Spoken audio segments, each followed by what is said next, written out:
በዚህ በኩል ደግሞ የሰው እናትና እህት ፍቅር ቀምቼ እየኖርኩ ነው። ከዚህ ነገር ውስጥ እንዴት ነው የምወጣው?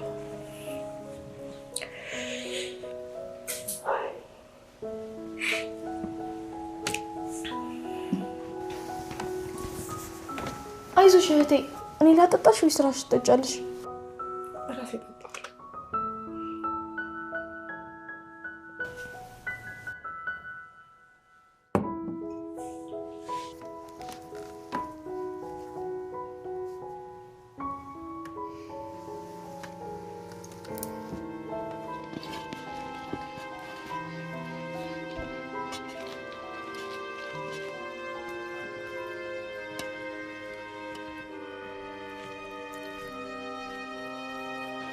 አራት ጸደቀስ ብለሽ ቢል እንዴ?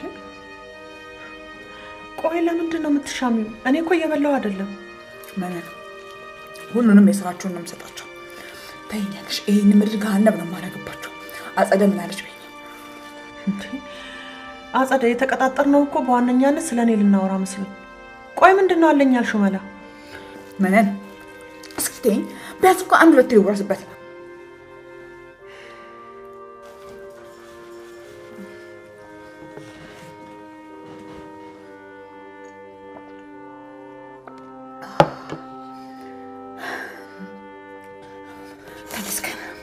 አሁን ማውራት እንችላለን። መነንዬ ምን ነበር ያልሽኝ? እስቲ ንገሪኝ። አለኝ ያልሽው ዘዴ ምን እንደሆነ ንገሪኝ እያልኩሽ እኮ ነው።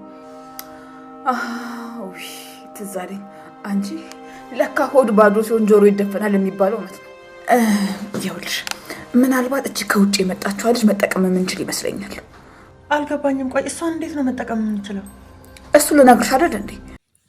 ሰላም ጤና ይስጥልኝ ወደ ቻናሌ ቤተሰቦች እንዴት ናችሁልኝ? እንኳን ወደ ኔቱ በሰላም መጣችሁ። ሀብል ድራማ በሀብል ድራማ ሀብል ወላጅ እናቷን ፊት ለፊት አገኘቻት።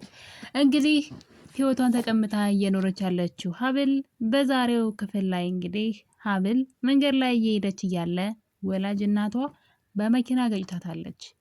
ወላጅ እናቷ እንግዲህ በፍጥነት መኪና እየነዳች ሀብል ደግሞ ቤት ውስጥ በተፈጠረው ችግር በጣም ተናዳ ስለነበረ ብዙም ራሷን እያስተዋለች አልነበረም።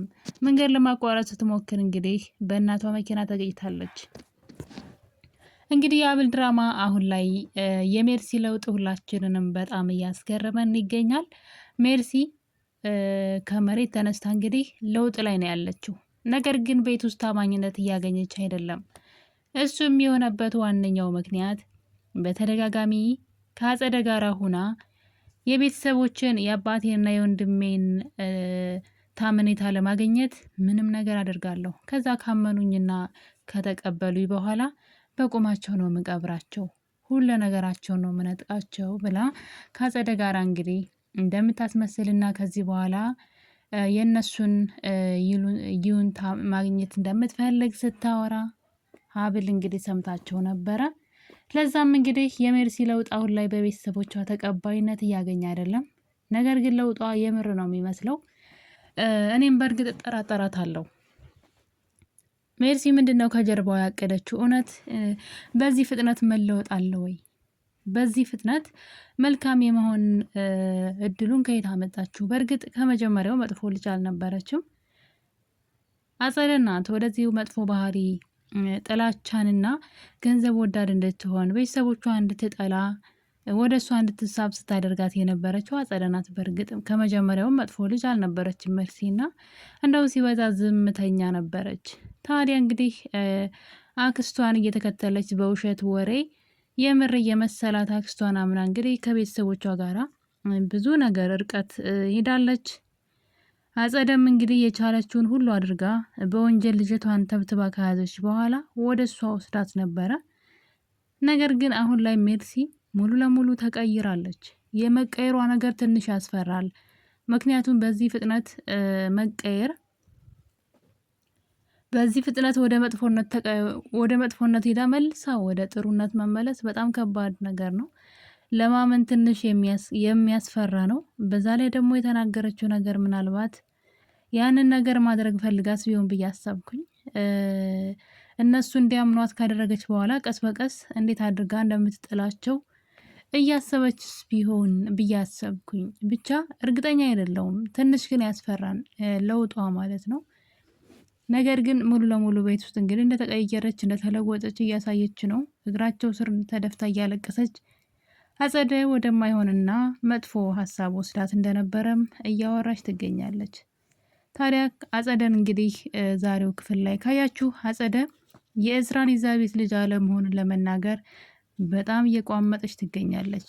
ለዛም እንግዲህ እዝራ በባለፈው ክፍል ላይ እንግዲህ ሜርሲ እኔና አክስቴ ልንገድልህ እያሰብን ነበረ። ይህን ነገር እንግዲህ ማርዳ ሰምታ ነው። ለዛ ነው አልናገርም ለማንም እያለች እንደዚህ በፍርሃት የምትንቀጠቀጠው ብላ ትነግረዋለች። ከዛ በኋላ እንግዲህ አጸደን አይሆኑ አድርጎ ደብድቧታል ማለት ነው። አጸደም እንግዲህ ከዚህ በኋላ አላረፈችም። ነገሩን ለመናገር በጣም የቋመጠች ትመስላለች። እዝራ ኤልዛቤት ልጅ እንዳልሆነና ምንም እንዳልሆነ ለመናገር በጣም ብዙ ርቀቶችን እየተጓዘች ነው። እንደሚታወቀው ይህን ሚስጥር ደግሞ ሀብል ታውቃለች። እዝራ ኤልዛቤት ቤተሰብ እንዳልሆነ ይህን ነገር ሀብል ስለምታውቅ እንግዲህ በወሬዋ መሀል እየተሳሳተች የእዝራን ኤልዛቤት ልጅነትን ጥያቄ የሚያጭር ነገር ስትናገር እየሰማናት ነበረ። ታዲያ ይህ ነገር በዚህ እያለ እንግዲህ አጸደ ዛሬ ክፍል ላይ አንድ ነገር ተናግራለች። እዚህ ቤት መውጣት አለብሽ ብላ ነበር ሀብል። ይበቃሻን፣ ከዚህ በላይ እንድትበደይን አንፈቅድልሽም፣ ከዚህ ቤት ውጭ የሚል ሀሳብ ስታነሳ አንቺ ሞሽ ባልሽ እዝራ እዚህ ቤት፣ ስለዚህ ከዚህ ቤተሰብ ጋራ ምንም ነገር ለዚህ ቤተሰብ ባዳ ናችሁ፣ የሚመለከታችሁ ነገር የለም በሚል እንግዲህ የተደበቀውን ሚስጥር ለማውጣት ተጉዛ ነበረ። እንግዲህ ይህን ነገር የሰማው አቶ እስክንድር በንዴት ነበረ ሽጉጡን ካስቀመጠበት አውጥቶ ፊት ለፊቷ ወስዶ የደቀነባት። አጸደ ሊገላት ነበረ። ቤት ውስጥ እዝራና ሀብል በድንጋጤ እንግዲህ አባትየውን ሲያረጋጉት እያየን ነው። ታዲያ ከዛ በኋላ እንግዲህ አጸደ ከቤት አትቀመጭም ተብላ ከቤት ተባራለች። በሌላ በኩል ደግሞ ኩኩሻ እንግዲህ እናት አገኘው ብላ የሀብልን እናት ከወሰደች ሰንበትበት ብላለች። የሀብል እናት ሰላም ትባላለች። ታዲያ እንግዲህ ከመጣች በኋላ በጣም ብዙ ነገር እያደረገችላቸው ትገኛለች። ሀብል እውነተኛ ልጇ ስለመሰለቻት ብዙ ነገር አድርጋ ነበረ። ነገር ግን እንግዲህ ምን ያለበት ምን አይችልም እንደሚባለው ወይዘሮ መነን ብዙ ነገሮችን ስትሳሳትና በምታገኘው አጋጣሚ ወይም ደግሞ የሚያውቋት ሰዎች ባገኟት ቁጥር እየደነገጠች ነገሩን እያስነቃች ትገኛለች። ይህን ነገር ሰላም እንግዲህ በጣም እየተከታተለቻት ነበረ። በዚህ መጠን ምንድነው የሚያስፈራት? ለምንድነው የምደነግጠው? ለምንድነው ልጄንስ እየተንከባከብኩ ነው ያሳደግኳት ብላ ዋሸች በማለት እንግዲህ በጣም ብዙ ነገሮችን በዛ ላይ ለገንዘብ ያላትን አመለካከት ካየች በኋላ ሴትዋ እየተቀየረች ትገኛለች። ለዛም እንግዲህ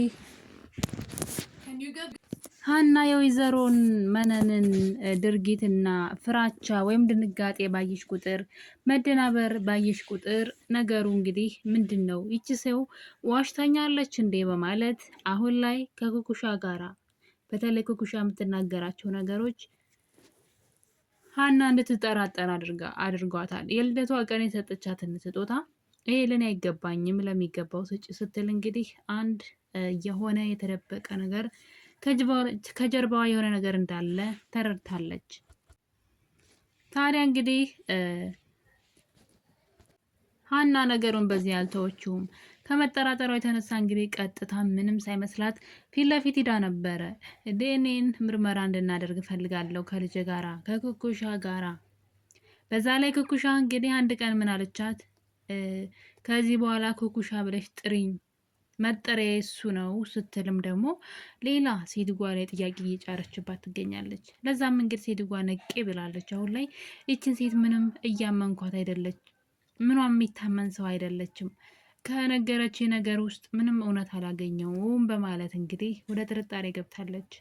ከመጠራጠር አልፋ እንግዲህ ፊት ለፊት ነው ዲኤንኤን ምርመራ እንድናደርግ እፈልጋለሁ ብላ በግልጽ የተናገረችው።